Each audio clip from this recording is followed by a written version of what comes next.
In today's video, I'm going to teach you how to add kit in Framer. Let's start inside your Framer project. Open the popular domain project so you're looking at the main canvas. First, use the Insert menu to bring new elements into the page. If you don't see it, look toward the top left of the editor. Clicking Insert opens the component browser. From there, head to the Forms category. This is where the form-related pieces live, including the kit option we're going to add. With Forms open, select the highlighted options to navigate through the available components. Then choose Kit. If your panel shows multiple variations, just pick the default kit to begin. Click Insert to drop it onto the canvas. If it lands in an odd spot, don't worry, we'll position and style it next. With the kit selected, open the right-hand Properties panel. Start with Interactions to confirm any default behavior you want to keep.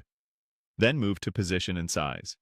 Here, you can align the kit within your layout, snap it to your grid or section, and set width and height so it responds well on different screens.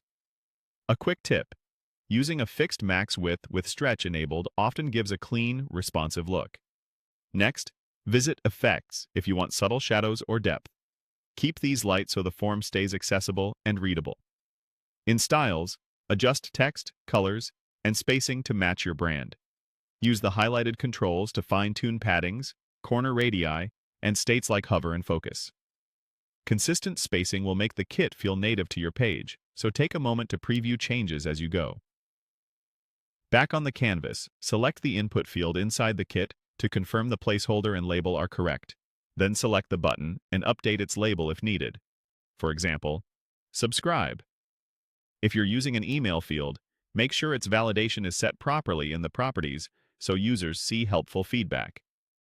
Now, ensure the kit sits within the right section of your page. Click the scroll section on the canvas or select it in the layers list to verify the kit is inside that section and participates in scrolling as intended. If your project uses overrides, open code overrides to connect any custom logic. You can attach handlers or pass props here without changing the visual setup you've just done. When everything looks good, go to Publish. Framer will